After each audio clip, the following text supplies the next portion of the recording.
Students welcome back to my YouTube channel. बच्चों, जब हम ड्राई कंडीशंस में जब सिंथेटिक शर्ट या स्वेटर उतारते हैं तो उस केस में क्या होता है, we usually see a spark with crackling, यानी कि ऑडिबल शॉट या शार्प नॉइज हमें सुनाई देता है, right. We also feel a slight electric shock while opening the door of a car which just stopped after running some distance on a road। फिर बच्चों और भी एग्जांपल्स है, जैसे हम बस में बैठे हुए और after sliding from our seat अगर हम टच करते किसी iron rod of the bus को, then also we experience a shock. ये सारे जो एक्सपीरियंसेस है ये है electric discharge which appears due to the rubbing of insulating bodies और surfaces। जो लाइटनिंग होती है, heavy sparking with thundering sound in the sky, it is also an example of electric discharge in air. तो बच्चों इस पूरे unit में will be dealing with this concept only, right, कि कैसे सब्सटेंसेस इलेक्ट्रीफाई होते हैं when rubbed with some other insulating materials. And जो ब्रांच ऑफ फिजिक्स है बच्चों which deals with the study of electric forces, electric fields, electric potentials due to the charges which are at rest, या जिसको हम static charges कहते हैं, उसी branch of physics को हम इलेक्ट्रोस्टैटिक्स कहते हैं। Students, before we proceed further, let's discuss about the basic atomic structure, right. एक एटम में आपको पता है सेंट्रल पॉजिटिव कोर होता है जिसको हम न्यूक्लियस कहते हैं, इसमें पॉजिटिव चार्ज होता है, राइट। अगर कोई एटम ले लेते हैं जिसका एटॉमिक नंबर Z है और एटॉमिक मास A है, then Z stands for the number of protons inside the nucleus, right? And proton आपको पता है बच्चे फंडामेंटल पार्टिकल होते हैं जो कि पॉजिटिव चार्ज कैरी करता है। तो न्यूक्लियस में पॉजिटिव चार्ज कितना होगा? +Ze, right. This is the net positive charge possessed by the nucleus. And इसमें इक्वल नंबर ऑफ इलेक्ट्रॉन्स होते हैं, जितने प्रोटॉन्स होते हैं उतने इलेक्ट्रॉन्स होते हैं। तो these are the electrons, right, they carry negative charge. These are the electrons, they will carry negative charge. तो बच्चे जितना नेट पॉजिटिव चार्ज होगा न्यूक्लियस के अंदर उतना ही नेगेटिव चार्ज कैरी करेगा electron surrounding the nucleus. So as a result जो नॉर्मल एटम होता है वो हमेशा इलेक्ट्रिकली न्यूट्रल होता है। हर एक सब्सटेंस एटम्स का बना होता है, तो हर एक एटम इलेक्ट्रिकली न्यूट्रल होगा, तो substance they are also electrically neutral. अब बच्चों जब दो ऑब्जेक्ट्स को हम रब करते हैं, दो सब्सटेंसेस को हम रब करते हैं, देन इट माइट हैपन कि an object starts losing electron while the other object gains electrons। अब एटम से एक भी इलेक्ट्रॉन अगर चला गया, उससे बाहर निकल गया, then it will be left with a net positive charge। बच्चे जहां डेफिशिएंसी ऑफ इलेक्ट्रॉन होगा वहां पे पॉजिटिव चार्ज एक्वायर करेगा, और जो इलेक्ट्रॉन को गेन करेगा वो नेट नेगेटिव चार्ज एक्वायर करेगा। तो मैं बार बार ये टर्म चार्ज यूज कर रहा हूं। तो चार्ज होता क्या है?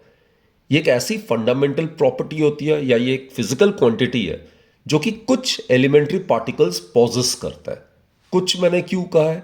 क्योंकि प्रोटॉन और इलेक्ट्रॉन ही चार्ज पॉजेस करता है, न्यूट्रॉन जो है वो इलेक्ट्रिकली न्यूट्रल होता है।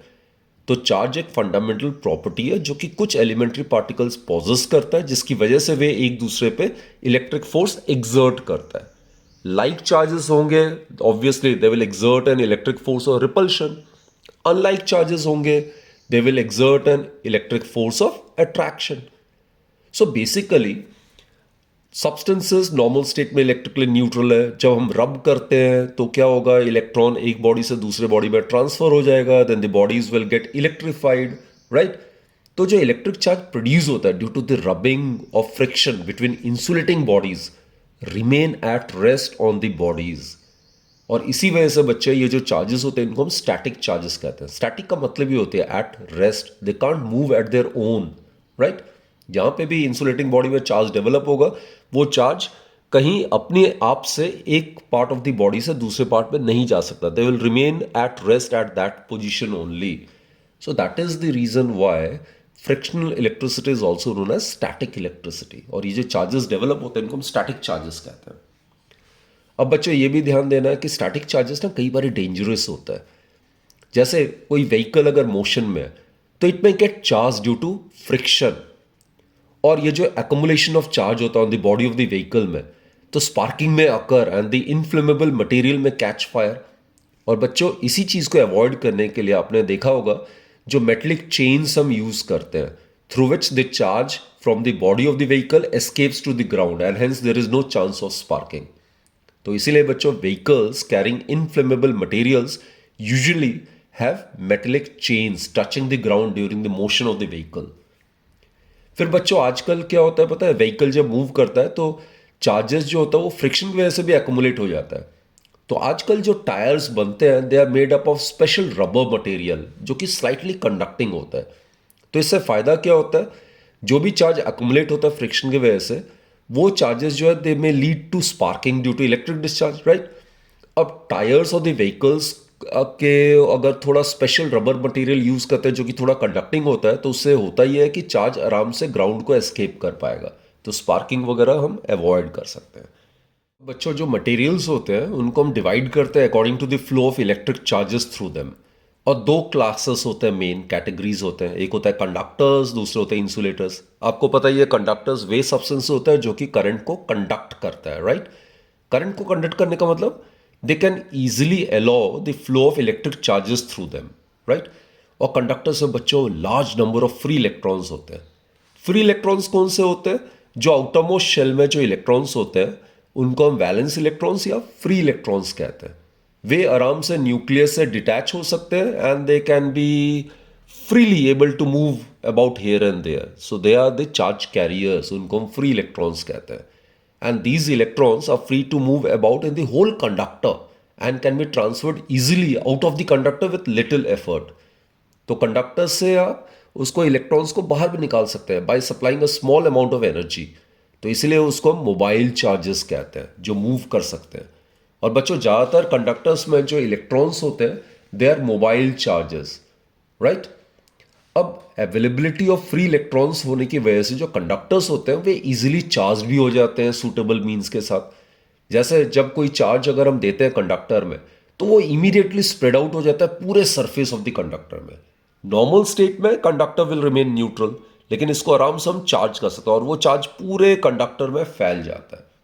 जबकि बच्चों दूसरी तरफ इंसुलेटर्स वे सब्सटेंस होता है जो कि अलाउ ही नहीं करता है फ्लो ऑफ इलेक्ट्रिक चार्जेस को थ्रू देम, राइट।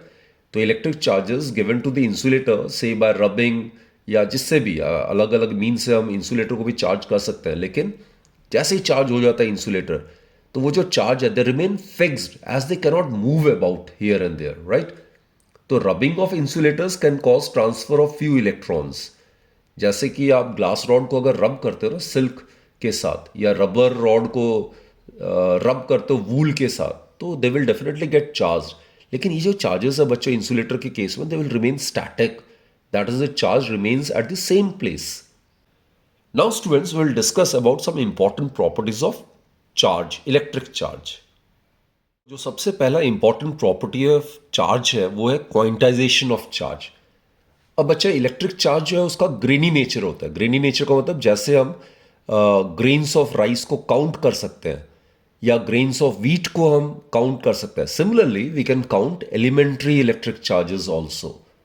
सो बेसिकली जो चार्जेस होता है ना वो एग्जिस्ट करता है डिस्क्रीट या डिस्टिंक्ट पैकेट्स के फॉर्म में, कंटिन्यूस अमाउंट में एग्जिस्ट नहीं करता है, उसी को हम क्वांटाइजेशन ऑफ चार्ज कहते हैं।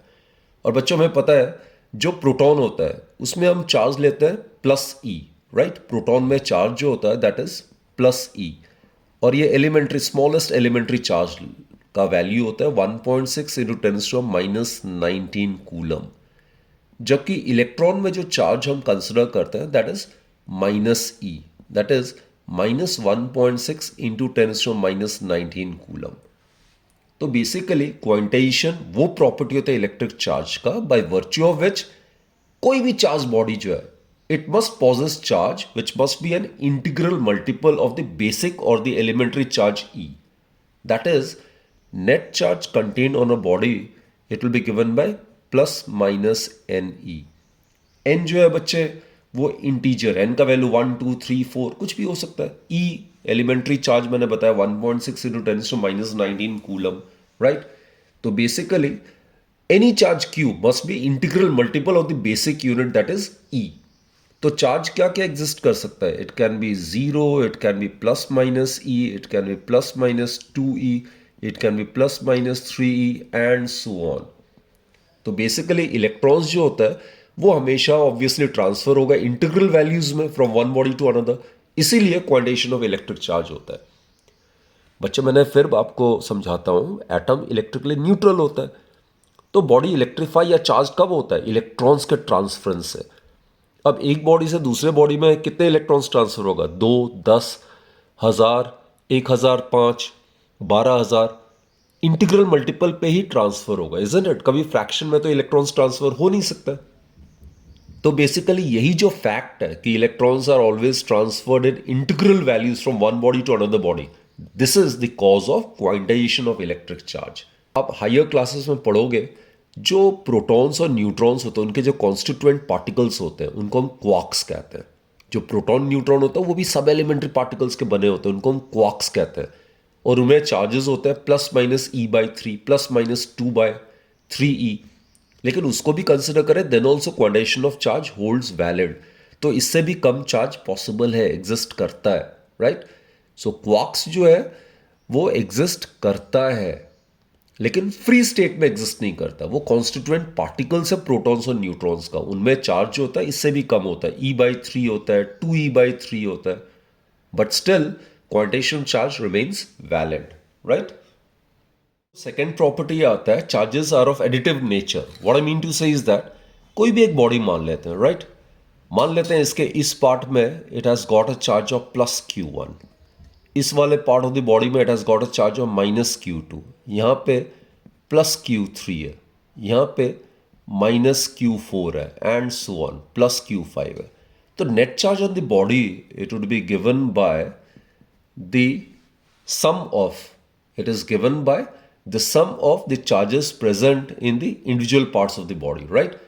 So positive and negative charges, they are added like real numbers. That is, total charge on a body is the sum of all the individual charges on the body. So it will be given by +Q1 +-Q2 +Q3 +-Q4 +Q5, right? So this is what we call as the additivity of electric charge. So basically while adding charges, due care must be given to their signs. I mean, अगर positive charge है plus, negative charge है तो minus. Positive charge मतलब इस part में deficiency of electrons है, कहीं negative charge मतलब यहाँ पे एक्सेस ऑफ इलेक्ट्रॉन्स है than the normal state. And बच्चों आपको पता ही है बॉडी को न्यूट्रल कब कहेंगे? When the sum of the positive and negative charge in the body becomes 0। Property है बच्चों, charge is always conserved. So as per the law of conservation of electric charge, the net electric charge जो algebraic sum of positive and negative charges है किसी भी isolate system का, that should remain constant.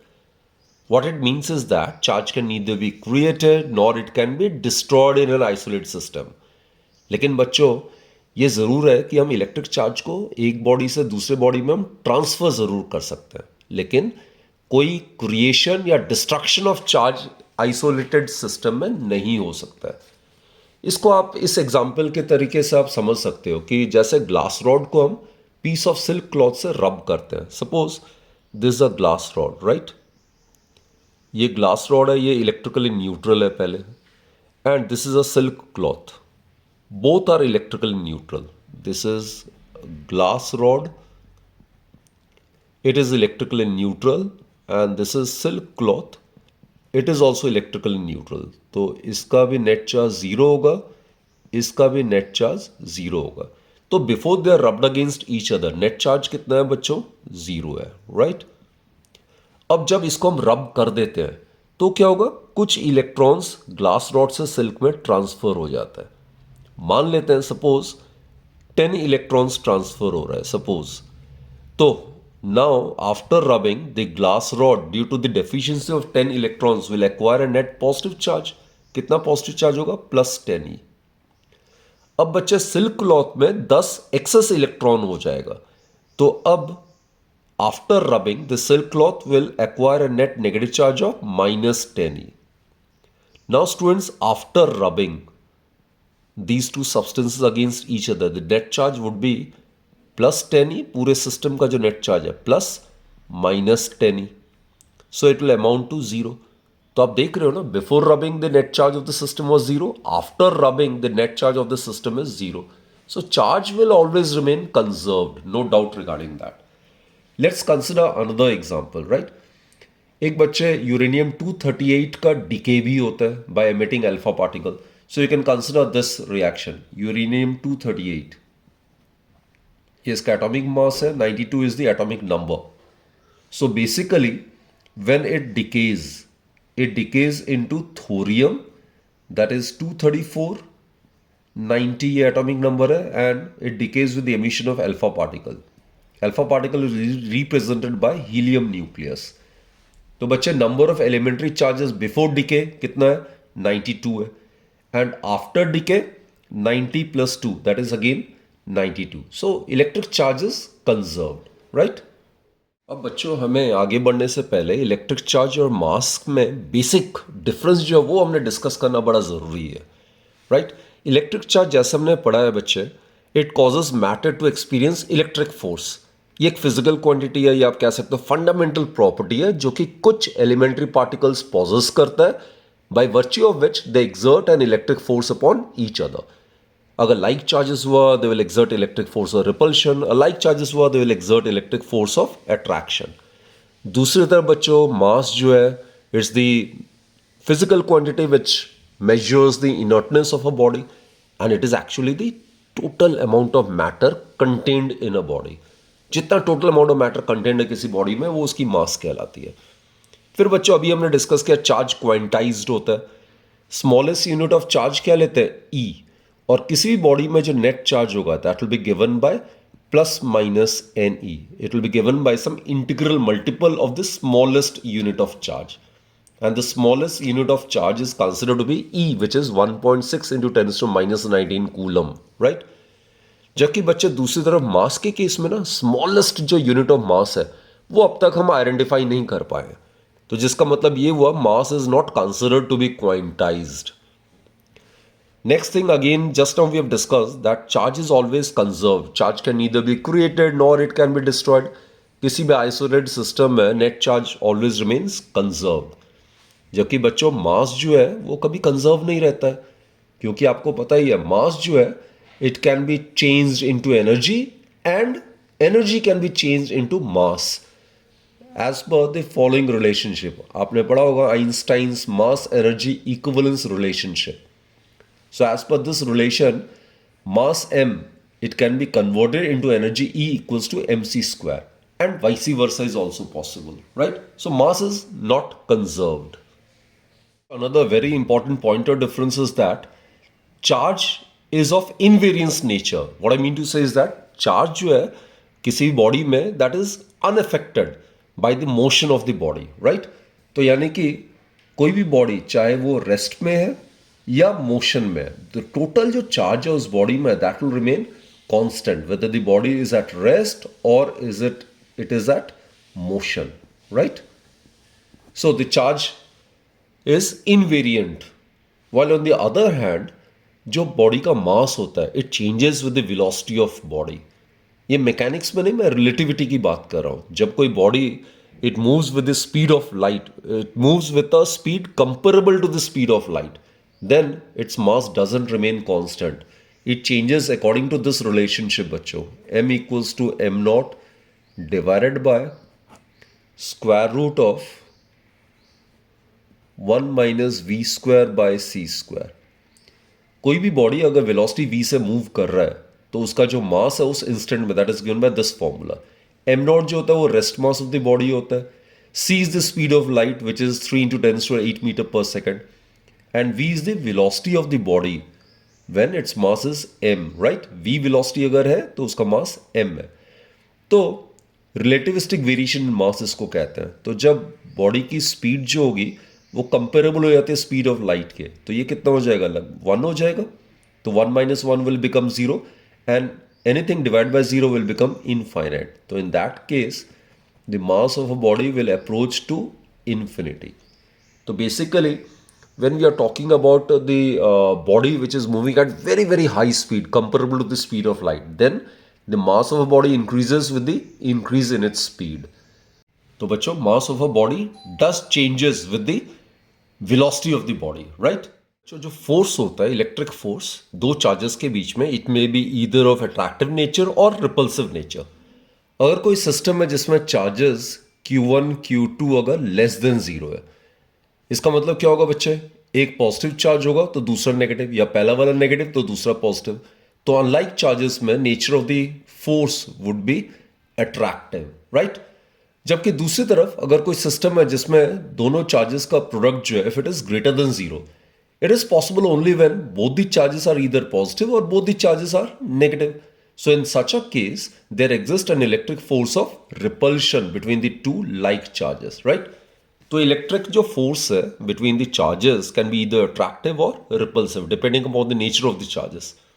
जबकि बच्चों में पता है कि इस यूनिवर्स में every body attracts every other body with a force which we call as gravitational force, isn't it?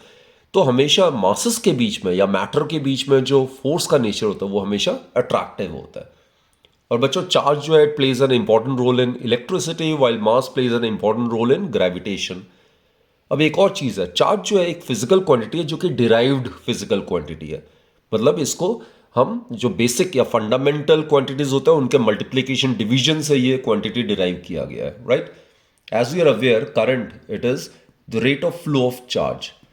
तो बच्चे charge that is defined as I into t. इसका ऐसा यूनिट कूलम है, इसका एम्पियर है, इसका सेकेंड है। तो current time they are the basic quantities but charge is a derived physical quantity, right. So charge जो है ये डिराइव्ड क्वांटिटी है। While on the other hand mass आपको पता ही है बच्चे ये एक फंडामेंटल क्वांटिटी है। It can't be split further into some other quantities, right. So it is a fundamental और बेसिक फिजिकल क्वांटिटी। फिर बच्चे चार्ज जो है विदाउट जो मास है वो एग्जिस्ट नहीं कर सकता, जबकि मास जो है it can exist without charge also. कई बॉडीज होते हैं जो इलेक्ट्रिकली न्यूट्रल होता है, तो mass exist without net charge also, right. So these were some of the essential points of difference between charge and mass. Now students will be discussing the various methods of charging. In fact बच्चों आपको पता है हर neutral object जो है consist of positive and negative charges which are equal and opposite in polarity. तो net charge किसी भी न्यूट्रल ऑब्जेक्ट का क्या होता है, हमेशा जीरो होता है। अब बच्चे किसी सब्सटेंस या मटेरियल को अगर इलेक्ट्रीफाई करना है या इलेक्ट्रिकली चार्ज करना है तो क्या करना पड़ेगा, उसको कुछ चार्ज हमें देना पड़ेगा उस मटेरियल को, या उस मटेरियल से कुछ चार्ज हमें बाहर निकालना पड़ेगा। तो ordinarily a body is said to be electrified or electrically charged if it has excess of electrons or it is deficient of electrons. तो कोई भी बॉडी को हम नेगेटिवली चार्ज तब कहेंगे जब उसमें एक्सेस ऑफ इलेक्ट्रॉन्स होगा, कोई भी बॉडी को हम पॉजिटिवली चार्ज बॉडी तभी कहेंगे जब उसमें डेफिशिएंसी ऑफ इलेक्ट्रॉन्स होगा, राइट। तो बच्चे सबसे पहला जो मेथड है वो हम करेंगे चार्जिंग बाय फ्रिक्शन। जहां कहीं पे भी टर्म फ्रिक्शन आता है इसका मतलब the two bodies are supposed to be rubbed against each other, right? So let's consider this example first. ये बच्चे कोई सिल्क क्लॉथ है, अनचार्ज्ड है, इसका मतलब ये इलेक्ट्रिकली न्यूट्रल है। ये ग्लास रॉड है या प्लास्टिक रॉड है, ये भी अनचार्ज्ड है, तो initially charge is zero. Now what happens is जब हम ग्लास रॉड को सिल्क क्लॉथ से रब करते हैं, दोनों न्यूट्रल है तो नेट चार्ज पूरे सिस्टम का जीरो है, लेकिन जैसे हम रब करते हैं तो व्हाट हैपेंस इज जो ग्लास रॉड है ये कुछ इलेक्ट्रॉन्स लूज कर जाता है। तो जितना इलेक्ट्रॉन्स ग्लास रॉड लूज करेगा या प्लास्टिक रॉड लूज करेगा उतना ही इलेक्ट्रॉन सिल्क जो है वो गेन करेगा। अब जैसे हमने रब कर दिया देन द ग्लास रॉड और the plastic rod due to the loss of electron will acquire a net positive charge, right. While on the other hand बच्चों जो ये सिल्क क्लॉथ है पहले इलेक्ट्रिकली न्यूट्रल था, लेकिन ग्लास रॉड से electron को ये एक्सेप्ट कर रहा है या इलेक्ट्रॉन को गेन कर रहा है, तो इसमें नेट नेगेटिव चार्ज आ जाएगा due to the excess of electrons. And the point to be noted is that जितना ये इलेक्ट्रॉन्स लूज करेगा ऑब्वियसली उतना ये पॉजिटिव चार्ज आएगा। तो ग्लास रॉड में जो पॉजिटिव चार्ज होगा that is suppose plus NE। N is the number of electrons which have been transferred from this rod to the silk cloth, right? तो जो सिल्क क्लॉथ है उसमें जो चार्ज होगा that would be minus NE। सो एक तो चीज आपको ये पता चल रहा है चार्ज क्वांटाइज्ड है क्योंकि वो नंबर ऑफ इलेक्ट्रॉन्स जो ट्रांसफर हो रहे हैं एक बॉडी से लेकर दूसरे बॉडी उस पर डिपेंड कर रहा है। N is the number of electrons which can't be in fraction which has to be in some integral form, isn't it? The point to be noted is that the body after rubbing which loses electrons will acquire a positive charge and the body which gains electrons will acquire an equal and negative charge. तो net charge जो होगा after rubbing also it will be 0. Q1 dash plus Q2 dash. It will be equal to plus NE plus minus NE. It will be equal to 0. So before rubbing, the charge of the system was 0. After rubbing also, the net charge remains 0. So charges conserve, charges quantize. ये सारे properties हम पहले भी पढ़ चुके हैं. तो charging by friction में क्या होता है, जब दो न्यूट्रल अनचार्ज बॉडीज को रब करते हैं तो इलेक्ट्रॉन्स के एक बॉडी से दूसरे बॉडी में ट्रांसफर होने की वजह से एक बॉडी जो इलेक्ट्रॉन को लूज करता है वो पॉजिटिव चार्ज एक्वायर कर लेगा और जो दूसरा बॉडी इलेक्ट्रॉन को गेन करेगा वो नेगेटिव चार्ज एक्वायर कर लेगा. इस प्रोसेस से बॉडीज को जब हम इलेक्ट्रीफाई करते हैं तो इसको हम कहते हैं चार्जिंग बाय फ्रिक्शन. ये बच्चों एक मैंने चार्ट प्रिपेयर किया हुआ है. ये पॉजिटिवली चार्ज मटेरियल से या नेगेटिवली चार्ज मटेरियल से, मतलब इस कैटेगरी में जो ये बॉडीज हैं जब इनको हम इनसे रब करते हैं then what happens is electrons tends to get transfer from this category bodies to this category bodies. और जैसे मैंने पहले ही कहा, जो बॉडीज इलेक्ट्रॉन्स को लूज करता है that acquires a net positive charge, while the bodies that tend to gain electrons it acquires a net negative charge. इसका मतलब है बच्चे ग्लास और सिल्क के केस में, ग्लास के केस में जो इलेक्ट्रॉन्स है वो लेस टाइटली बाउंड होता है न्यूक्लियस के साथ.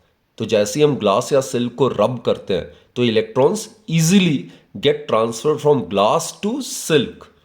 सिमिलरली जैसे ही हम comb running through dry hair it will get electrically charged due to the transference of electrons, isn't it. तो ड्राई हेयर से इलेक्ट्रॉन्स प्लास्टिक कॉम्ब में ट्रांसफर हो जाता है. तो dry hair due to the loss of electrons will acquire positive charge, while plastic comb due to the gain in electrons will acquire negative charge, right. तो जिसकी वजह से sparks can be observed in the dark when a comb briskly runs through dry hair.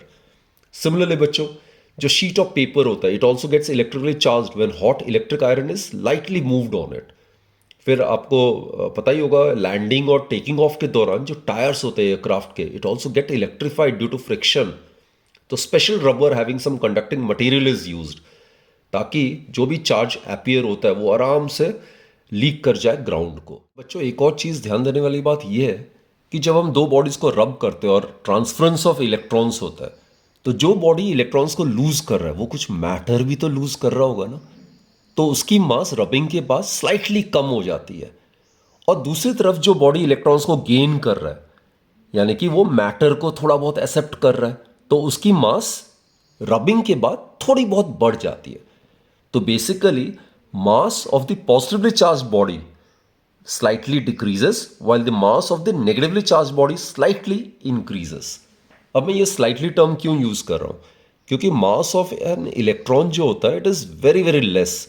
It is 9.1 into 10⁻31 kg. It can be considered to be negligible, right. तो मान लेते हैं बच्चे glass rod और ये जो सिल्क क्लॉथ है इनको जब हम रब करते हैं हमने माना था कि n इलेक्ट्रॉन्स ट्रांसफर हो रहा है ग्लास रॉड से या प्लास्टिक रॉड से सिल्क की तरफ, राइट, n इलेक्ट्रॉन्स. तो जितना मास ट्रांसफर हो रहा है, राइट, मास जो है जितना ट्रांसफर हो रहा है, mass which is transferred that will be obviously given by n जो कि नंबर ऑफ इलेक्ट्रॉन्स है जिनकी ट्रांसफरेंस हो रही है from plastic rod to this silk multiplied by the mass of a single electron. तो इतने अमाउंट से मास जो है प्लास्टिक रॉड का कम हो जाएगा और इतने अमाउंट से सिल्क क्लॉथ का मास बढ़ जाएगा, राइट. जो नेक्स्ट जो प्रोसेस होता है इलेक्ट्रिफिकेशन ऑफ बॉडीज का that is electrification of the charging by conduction. Conduction में क्या होता है, जो चार्ज्ड बॉडी होता है उसको अनचार्ज बॉडी के कॉन्टैक्ट में ले आया जाता है. They are touched, right. तो whenever an uncharge conductor is touched और brought in contact with a charge conductor then जो अनचार्ज कंडक्टर होता है it may acquire charge similar to that of the charge conductor. तो इसको समझने के लिए ये दो इलिस्ट्रेशन है. First will discuss about an electroscope. ये बेसिकली गोल्ड लीफ इलेक्ट्रोस्कोप है. ये बच्चों एक अरेंजमेंट है या आप कह सकते हो ये एक इंस्ट्रूमेंट है जो कि प्रेजेंस ऑफ इलेक्ट्रिक चार्ज को डिटेक्ट कर सकता है, उसकी पोलैरिटी को भी ये डिटेक्ट कर सकता है, राइट. ये ग्लास जार टाइप होता है और इसमें ये गोल्ड लीव्स होते हैं, राइट, एंड ये मेटलिक रॉड होता है और इसमें एक मेटलिक डिस्क होता है. So the gold leaves are extremely thin conducting foils होते हैं ये, जिसका कि बहुत ही लो मास पर यूनिट एरिया होता है और काफ़ी फ्लेक्सिबल होता है. तो थोड़ा भी अगर इलेक्ट्रिक फोर्स अगर एग्जिस्ट कर रहा है so they will respond very quickly. और इसके जगह बच्चे गोल्ड फॉइल के जगह आप एल्यूमिनियम फॉइल को भी यूज कर सकते हो सेम पर्पस के लिए, राइट। तो बेसिकली ये मान लेते हैं ग्लास रॉड है which is rubbed with silk. जब ग्लास रॉड को सिल्क के साथ रब करते हैं इट एक्वायर्स पॉजिटिव चार्ज, तो मान लेते हैं ये पॉजिटिव चार्ज है। इस ग्लास रॉड को जो कि चार्ज है पॉजिटिव चार्ज से, इसको मेटेलिक डिस्क के कांटेक्ट में ले आता है, टच करा रहे हैं, राइट। तो ये जो चार्ज होगा it will get transferred, obviously ये चार्ज ट्रांसफर होगा, ये मेटेलिक रॉड से चार्ज ट्रांसफर होता होता यहां पे आ जाएगा। सो व्हाट हैपेंस इज ये गोल्ड फॉइल या गोल्ड जो लीव्स है जो कि बहुत ही थिन है, ये सिमिलर चार्ज एक्वायर करने की वजह से क्या होगा, they will be an electric force और repulsion and they will simply move apart from one another, right. ये डाइवर्ज करने लग जाए, the leaves repel each other and diverge, तो ये डाइवर्ज करने लग जाएगा इस डायरेक्शन में, सेपरेट होने लग जाएगा। और by measuring the divergence of leaves, जो amount of charge on the body है that can be easily estimated. So this process is conduction. तो इसमें चार्ज बॉडी को जो पहले अनचार्ज था उसके कांटेक्ट में ले आते हैं, तो जिससे चार्ज बॉडी से चार्ज जो होगा वो शेयर होने की वजह से अनचार्ज बॉडी में अनचार्ज बॉडी भी चार्ज एक्वायर कर लेता है of similar in nature as that of the charged body. So this process of charging of the bodies is known as charging by conduction. बच्चे चार्जिंग बाय कंडक्शन का एक और मैं illustration दे रहा हूं। ये कोई एक neutral uncharged conductor, right, net charge over here is 0। अब मान लेते हैं ये कोई चार्ज्ड रॉड है, suppose this is an ebonite rod, this is an ebonite rod and it is rubbed with fur. जब एबोनाइट रॉड को फर के साथ रब करते हैं तो एबोनाइट रॉड जो वो इलेक्ट्रॉन्स को गेन करता है, so as a result it will get negatively charged, right. तो ये ebonite rod rubbed with fur है, so it is a negatively charge rod.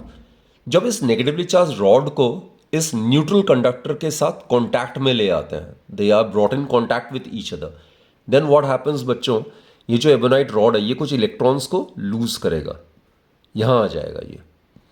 अब ये जो न्यूट्रल था पहले कंडक्टर, अब इलेक्ट्रॉन्स को गेन करने की वजह से it acquires a net negative charge, right. So this process is known as charging by conduction. तो इसमें ध्यान देने वाली बात यह है कि जो चार्ज बॉडी है और जो अनचार्ज बॉडी है, after they are brought in contact with each other, the uncharge body tends to acquire similar charge of similar nature as that of the charge body. जो लास्ट प्रोसेस है that is charging by induction. अब charging by induction में क्या होता है, it is the process by which a neutral conductor it is made electrically charged when placed near a charged object. इसमें हम contact में नहीं ले आते, ना ही रब करते हैं। चार्जिंग बाय फ्रिक्शन में the bodies are rubbed against each other, charging by conduction में the bodies are brought in contact with each other, and charging by induction में the bodies are placed close to each other, right, they are not brought in contact. तो इसको समझने के लिए 3 illustrations है। Let's consider the first one. बच्चे ये insulating stand है और इसके ऊपर ये एक न्यूट्रल कंडक्टर है, इसमें नेट चार्ज 0 है। अब मैं कोई ग्लास रॉड जिसको कि रब किया गया सिल्क से, यानी कि वो पॉजिटिव चार्ज एक्वायर कर गया, उसको मैं इसके पास ले आता हूँ। इसको मैंने कॉन्टैक्ट में नहीं लाया हूँ, ये just this glass rod, this is a glass rod which is rubbed with silk. तो ग्लास रॉड को जो कि न्यूट्रल था उसको सिल्क से रब करने पे क्या होगा, glass rod will tend to lose electrons, so it will acquire a net positive charge. तो पॉजिटिव चार्ज ग्लास रॉड को मैं सिर्फ इस न्यूट्रल कंडक्टर के पास ला रहा हूं, राइट। तो इस केस में क्या होगा, ये मान लेते हैं नियरर एंड है, ये P मान लेते हैं, ये Q मान लेते हैं। तो ये न्यूट्रल कंडक्टर है, तो इसमें काफ़ी सारे फ्री इलेक्ट्रॉन्स होंगे। तो क्या होगा, ये पॉजिटिव चार्ज है, तो वो इलेक्ट्रॉन्स पहले जो इवनली डिस्ट्रीब्यूटेड था, न्यूट्रल था, लेकिन उसमें इलेक्ट्रॉन्स तो है ही है, तो वो इलेक्ट्रॉन्स क्या होगा, इस तरफ ज़्यादा आ जाएगा, तो यहाँ पे कॉन्सेंट्रेशन इलेक्ट्रॉन्स की बढ़ जाएगी। जब ये फार्दर एंड से कॉन्सेंट्रेशन इलेक्ट्रॉन्स की कम हो जाएगी तो यहाँ पे पॉजिटिव चार्ज आ जाएगा। तो still net charge over here is 0, अभी भी ये इलेक्ट्रिकली न्यूट्रल ही है, सिर्फ इलेक्ट्रॉन्स जो है वो रीडिस्ट्रीब्यूट हो गया, इलेक्ट्रॉन्स की कॉन्सेंट्रेशन थोड़ा इस हाफ में ज़्यादा हो गया, राइट। तो ये सिचुएशन हो जाएगा। अब क्या करते हैं, now what to do is, इस एंड को हम अर्थिंग कर देते हैं ना। अर्थिंग करने से क्या होगा, इलेक्ट्रॉन्स जो होगा वो अर्थ से आएगा और यहाँ पे जो पॉजिटिव चार्ज इकट्ठा हुआ था उसको इलेक्ट्रॉन्स आके न्यूट्रलाइज कर देगा. सो बच्चे, it will be only left with negative charge. ये नेगेटिव चार्ज क्यों नहीं जाएगा अर्थ पे? Because these are bound charges, right. ये बाउंड है. किससे बाउंड है? ये पॉजिटिव चार्ज जो है ग्लास रॉड में, इसके कारण ये बाउंड है. These are known as the bound charge. So now this positive charge on this farther end will get neutralized due to this earthing. अब क्या करते हैं, इस पॉजिटिव ग्लास रॉड को मैं यहाँ पे रखता हूँ और अर्थिंग को भी हटा देता हूँ, तो जस्ट ये नेगेटिव चार्ज ही रह जाएगा ऑब्वियसली. एंड लास्ट सिनारियो में व्हाट आई डू इज, इस ग्लास रॉड को भी मैं हटा देता हूँ. तो ये जो एक्सेस नेगेटिव चार्ज है ये पूरी तरीके से पूरे कंडक्टर में इवनली डिस्ट्रीब्यूट हो जाएगा. So now it will become charged conductor. तो अनचार्ज से, जो कि पहले न्यूट्रल कंडक्टर था, उससे ये चार्ज्ड कंडक्टर में कन्वर्ट हो गया. और बच्चे ध्यान देने वाली बात ये है, चार्जिंग बाय इंडक्शन में जो न्यूट्रल कंडक्टर है, after getting electrified it acquires charge of opposing nature to that of the charged conductor which is placed near it.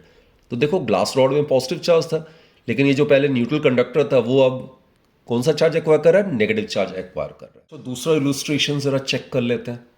ये मान लेते हैं एबोनाइट रॉड है जिसको कि फर से रब किया गया है, right. When ebonite rod is rubbed with fur, then what happens is, ये फर इलेक्ट्रॉन्स को लूज करता है और एबोनाइट रॉड इलेक्ट्रॉन्स को गेन करता है. So it will acquire a net negative charge.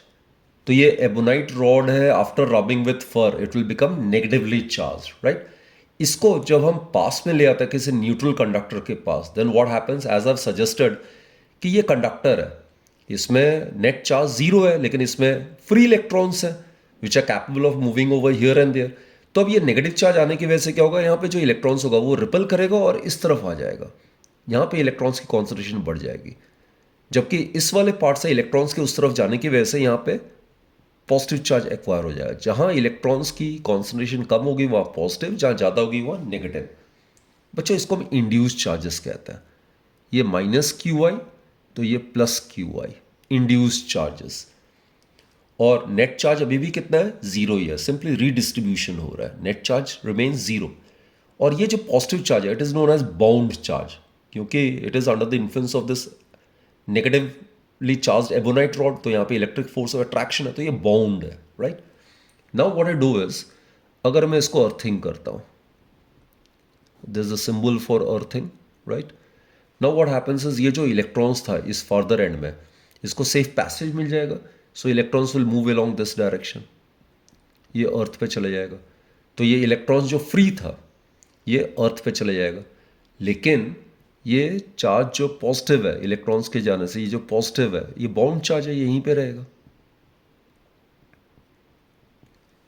सो अब मैं अर्थिंग को अगर हटा देता हूं और ये एबोनाइट रॉड को भी मैं हटा देता हूं, तो ये जो पॉजिटिव चार्ज है ये इवनली डिस्ट्रीब्यूट हो जाएगा, इन द सेंस कि it will become a positively charged body, right. So this has now become a charged conductor, positively charged conductor. So this is how किसी भी न्यूट्रल कंडक्टर को आप negatively charge भी कर सकते हो, पॉजिटिवली चार्ज भी कर सकते हो. अगर नेगेटिवली चार्ज करना है तो आपने पॉजिटिव चार्ज रॉड को आपने इसके पास में लाना है, और अगर न्यूट्रल कंडक्टर को पॉजिटिवली चार्ज करना है तो नेगेटिवली चार्ज रॉड को आपने उस न्यूट्रल कंडक्टर के पास में प्लेस करना है, right. So point to be noted is that there is no physical contact between the charge and the uncharge body. And another point is that the neutral conductor, after charging by induction, it will acquire charge of opposing nature to that of the charged conductor. अब बच्चों ये तीसरा illustration है. Here we have considered two metallic spheres A and B, which are placed on insulating stands, right? और हमने माना है let both these spheres be in contact with each other. ये दोनों spheres जो वो contact में है. अब हम देखते हैं कि क्या होगा जब हम पॉजिटिवली चार्ज, ये मान लेते हैं पॉजिटिवली चार्ज ग्लास रॉड है, इसको हम स्फीयर ए के करीब बिल्कुल नियर प्लेस कर देते हैं, राइट. ये टच नहीं हो रहा, जस्ट इसके करीब रख देते हैं. Then what will happen, let's see. What will happen is, ये जो ग्लास रॉड होगा पॉजिटिवली चार्ज है, ये अट्रैक्ट करेगा free electrons in this spheres A and B में. ये कंडक्टर्स है तो इसमें फ्री इलेक्ट्रॉन्स होगा, तो ये पॉजिटिव चार्ज ग्लास रॉड उन इलेक्ट्रॉन्स को अट्रैक्ट करेगा. So what happens is electrons इस तरफ मूव करने लग जाएगा. स्फीयर बी से भी इलेक्ट्रॉन्स आ जाएगा और इसके अपने इलेक्ट्रॉन्स भी इस तरफ आ जाएगा. तो यहाँ पे डेफिशिएंसी ऑफ इलेक्ट्रॉन्स की वजह से it will acquire that positive charge like this, right. तो बेसिकली जो फ्री इलेक्ट्रॉन्स है in this spheres it will move towards the positive charge glass rod and begin to collect at the face of sphere A nearer to the glass rod, right. और जो farther face है sphere B का it will become deficient of electrons, so it will become positive charge. और बच्चे after reasonable collection of electrons on the left side of sphere A further shift of electrons will be stopped. क्यों stop होगा? क्योंकि equilibrium stage will be attend. अब कुछ further electrons अगर यहां से यहां आने की कोशिश भी करेगा तो यहां से रिपल्शन एक्सपीरियंस करेगा, तो इक्विलिब्रियम में और कोई इलेक्ट्रॉन्स यहां से यहां नहीं आएगा, right. So this is it. अब बच्चे देखते हैं कि what will happen when spheres A and B are separated, keeping the positively charged glass rod near the sphere A. ये पॉजिटिव चार्ज ग्लास स्फीयर को ग्लास रॉड को इसके पास ही रखते हैं, ग्लास स्फीयर ए के करीब ही रखते हैं. बस इन दोनों को हमने थोड़ा सा सेपरेट कर दिया है. अब क्या होगा जरा देखते हैं. इस केस में क्या होगा? It will be observe that sphere A will have excess of negative charge. Excess of electrons है तो पहले ही मैंने बताया था, तो ये नेगेटिव चार्ज हो जाएगा. जबकि बी मैंने बताया था कुछ इलेक्ट्रॉन्स को लूज करेगा, इस तरफ आ जाता है, तो it will be having positive charge. It will have excess positive charge. Both are charged, right. This is negatively and this is positively charged. Now what will happen if the glass rod is removed away from the spheres. अब मैं glass rod को अगर हटा लेता हूं तब क्या होगा? उस केस में बच्चों क्या होगा? Charges on both the spheres are distributed uniformly. Conductor है तो इसमें चार्ज यूनिफॉर्मली डिस्ट्रीब्यूट हो जाएगा. So it will behave as negatively charged sphere, while on the other hand, it will behave as positively charged sphere. Here charge will get uniformly distributed. So बच्चे, this method of charging is known as charging by induction because there is no physical contact, absolutely no physical contact between the charged and the uncharged bodies. तो बच्चों इस present session में हमने charge के बारे में discuss किया, charges के ढेर सारे प्रॉपर्टीज डिस्कस किया, and we have discussed the methods of charging by friction, charging by conduction, and then lastly charging by induction. तो बच्चों आई एम श्योर आपको ये सारे टॉपिक्स अच्छे से समझ में आ गया होगा. And keep watching my videos and wish you all a very very happy learning. Thank you.